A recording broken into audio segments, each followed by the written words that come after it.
പഴയ vintage car കളക്ഷൻസിൻ്റെ ഒരു yard ഞാൻ യാദൃശ്ചികമായി കണ്ടതാണ്. ഇതെൻ്റെ ശ്രദ്ധയിൽ പെട്ടിട്ടില്ല. ഇത് പാലക്കാടാണ് സ്ഥലം, ചന്ദ്രനഗറിന് അടുത്താണ്. ഞാനും പാലക്കാടുകാരൻ തന്നെയാണ്. പക്ഷേ എൻ്റെ ശ്രദ്ധയിൽ വളരെ റീസെൻ്റ്ലി, ഞാൻ ഇതിന് മുൻപ് ഒരു 1-1.5 മാസം മുൻപ് ഇതിലേ പോകുമ്പോഴാണ് എൻ്റെ കണ്ണിൽ ഇത് ശ്രദ്ധിച്ച്. അന്ന് എനിക്ക് നിർത്താൻ പറ്റിയില്ല. ഇനി ഇതുവഴി വരുമ്പം ഒന്ന് നിർത്തണം, വീഡിയോ ഷൂട്ട് ചെയ്യണം എന്നൊക്കെ ഞാൻ വിചാരിച്ചതാണ്. അതേപോലെ ഇതിനകത്ത് കയറി ഒന്ന് അന്വേഷിക്കണം, എന്താണ് ഇവരുടെ ബിസിനസ്, എന്താണ്, നമുക്ക് ഇതിന്ന് വണ്ടി എടുത്ത് എന്തെങ്കിലും ചെയ്യാൻ പറ്റുമോ, നമുക്ക് പറ്റിയ വണ്ടി ഇപ്പോൾ നേരത്തിൽ ഇറക്കാൻ പറ്റിയ വണ്ടികൾ വല്ലതും ഉണ്ടോ എന്നൊക്കെ ചോദിക്കണം എന്നൊക്കെ വിചാരിച്ചതാണ്. പക്ഷേ ഇത് ക്ലോസ്ഡ് ആണ്. ഇത് കണ്ടോ, ഇതിവിടെ ലോക്ക് ചെയ്ത് വെച്ചിരിക്കുകയാണ്. ഇവരുടെ ഓഫീസൊക്കെ എവിടെയാണ് എന്താണെന്നൊന്നും അറിയില്ല. ഒരു ബോർഡുണ്ട്, പക്ഷെ അതിനകത്ത് നമ്പറും കൊടുത്തിട്ടില്ല. ഓക്കെ, പിന്നെ ഒരു റെൻ്റ് കാർ എന്ന് പറഞ്ഞിട്ടൊരു ബോർഡ് ഇതിൻ്റെ സൈഡിൽ, വിൻറ്റേജ് കാർസ് ഫോർ റെൻ്റ് എന്ന് പറഞ്ഞൊരു ബോർഡ് കൊടുത്തിട്ടുണ്ട്.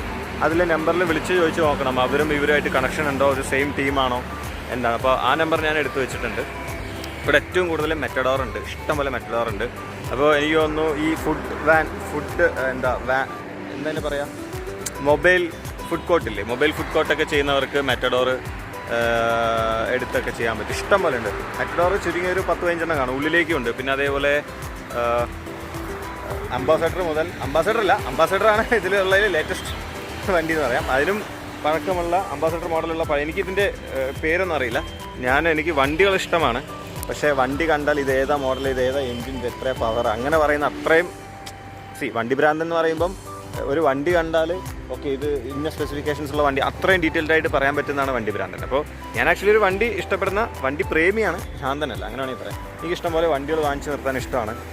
ഓക്കെ, എൻ്റെ വണ്ടി ഞാൻ ഒരു 2-2.5 വർഷം മുൻപ് എടുത്ത വണ്ടിയാണ്. എനിക്ക് വെരി റീസെൻ്റ്ലി എന്ന് പറയാൻ പറ്റില്ല, ഒരു 2-2.5 വർഷം മുൻപ് എടുത്ത വണ്ടിയാണ് എൻ്റെ ടാറ്റ പഞ്ച്. എനിക്ക് വിൻറ്റേജ് കളക്ഷൻസ്, എനിക്ക് വിൻറ്റേജിൽ കോണ്ടസ് എടുത്തിട്ട് വർക്ക് ചെയ്ത് കൊണ്ട് നടക്കണമെന്നൊരാഗ്രഹമുണ്ട്. അപ്പോൾ ഇതിനകത്ത് കോണ്ടസ് ഞാൻ തപ്പി. കോണ്ടസ് ഇങ്ങനെ തപ്പുക മീൻസ് ജസ്റ്റ് ഒരു നോട്ടത്തിൽ ഇങ്ങനെ തപ്പി. അപ്പോൾ കോണ്ടസ് ഒന്നും ഇവിടെ കാണുന്നില്ല. ഇഷ്ടംപോലെ വേറെ കുറേ വണ്ടികളുണ്ട്. അംബാസഡർ കിടപ്പുണ്ട്, പ്രീമിയർ പത്മിനി ഉണ്ട്. അതൊക്കെ നമുക്ക് റെയർ എന്നൊന്നും പറയാൻ പറ്റില്ല, അത് നമുക്ക് കിട്ടുന്ന സുലഭമായിട്ടുള്ള വണ്ടിയാണ്. പക്ഷേ റെയറായിട്ട് കിട്ടുന്ന വേറെ പല വണ്ടികളും ഇതിനകത്തുണ്ട്. പക്ഷെ ഒന്നും എനിക്ക് അറിയില്ല, ഇതൊക്കെ റീസ്റ്റോർ ചെയ്ത് ഉപയോഗിക്കാൻ പാകത്തിനുള്ള വണ്ടികളാണോ, ഇതൊക്കെ റീസ്റ്റോർ ചെയ്യാൻ പറ്റും. ഇതൊന്നും ഇല്ലാത്ത വണ്ടികൾ വരെ പല യൂട്യൂബ് ചാനൽസിലും റീസ്റ്റോർ ചെയ്ത് ഞാൻ കണ്ടിട്ടുണ്ട്. അങ്ങനെ നോക്കുകയാണെങ്കിൽ ഇതൊക്കെ പറ്റുമായിരിക്കും. ഒരു രക്ഷയില്ലാത്ത കളക്ഷൻസ്. പിന്നെ അങ്ങോട്ടേക്ക് ഇനിയുണ്ട്, ബാക്കിലേക്ക് ഞാനൊന്ന് പോയി നോക്കട്ടെ. ഞാൻ വല്ല കുഴിയിലും വീഴുമെന്നാണ് എനിക്ക് അറിയാത്തത്. ഇതാണ്ടോ, അത് കോണ്ടസയാണോ? ഇത് അവിടെ ഒരു വണ്ടി കിടപ്പുണ്ട്, അത് കോണ്ടസയാണോ എന്നറിയില്ല. അങ്ങനാണെങ്കിൽ എന്ന് പറഞ്ഞാൽ നമ്മുടെ കയ്യിൽ കാശ് വേണം. ചുമ്മാ കോണ്ടസ കണ്ട് ഇഷ്ടപ്പെട്ടിട്ട് വിളിച്ച് വെറുതെ ചോദിച്ചിട്ട് കാര്യമില്ലല്ലോ. കാശുണ്ടെങ്കിൽ എടുത്ത് പണിയെടുത്ത് ഇങ്ങനൊരു കോണ്ടസ, ഇപ്പോൾ അത് കോണ്ടസയാണെന്നാണ് എനിക്ക് തോന്നുന്നു കേട്ടോ, അറിയില്ല. കോണ്ടസ പോലെ ഉണ്ട് ഇവിടെ നിന്ന് കാണുമ്പോൾ. ഈ വണ്ടിയാണ് ഞാൻ ഉദ്ദേശിച്ചത്. അപ്പോൾ ഇതൊക്കെ എടുത്ത് പണിത് റോട്ടിലിറക്കുമ്പോൾ എങ്ങനെ പോലും ഒരു 4-5 ലക്ഷം റുപ്യ ചിലവാകും. അപ്പോൾ ആ പൈസ നമ്മുടെ കയ്യിൽ ഉണ്ടെങ്കിൽ നമുക്ക് വിളിച്ച് അന്വേഷിക്കാം. ഓക്കെ, അപ്പം എനിക്കൊരാഗ്രഹമുണ്ട്, ഇന്നല്ലെങ്കിൽ നാളെ ഒരു കോണ്ടസ എടുത്ത് വർക്ക് ചെയ്ത് റീസ്റ്റോർ ചെയ്ത് കുട്ടപ്പനാക്കി, എന്താ പറയുക, ബ്ലാക്ക് മാറ്റൊക്കെ അടിച്ച്, മാറ്റ് ബ്ലാക്ക് കളറൊക്കെ അടിച്ച് നോക്കാം. വിധിയുണ്ടെങ്കിൽ എല്ലാം നമുക്ക് വരും, നമ്മുടെ കയ്യിൽ എത്തും. ഓക്കെ, അപ്പോൾ ഇവിടെ ഇഷ്ടംപോലെ മെറ്റഡോർ ഉണ്ട്. ഫുഡ് വാൻ, എന്താ പറയുക, മൊബൈൽ കഫേ ഒക്കെ ചെയ്യുന്ന ആളുകൾക്ക്, കഫറ്റേറിയ ഒക്കെ ചെയ്യുന്ന ആളുകൾക്ക് എടുത്ത് ചെയ്യാൻ പറ്റും. ഇഷ്ടംപോലെ കളക്ഷൻസ് ഉണ്ട്.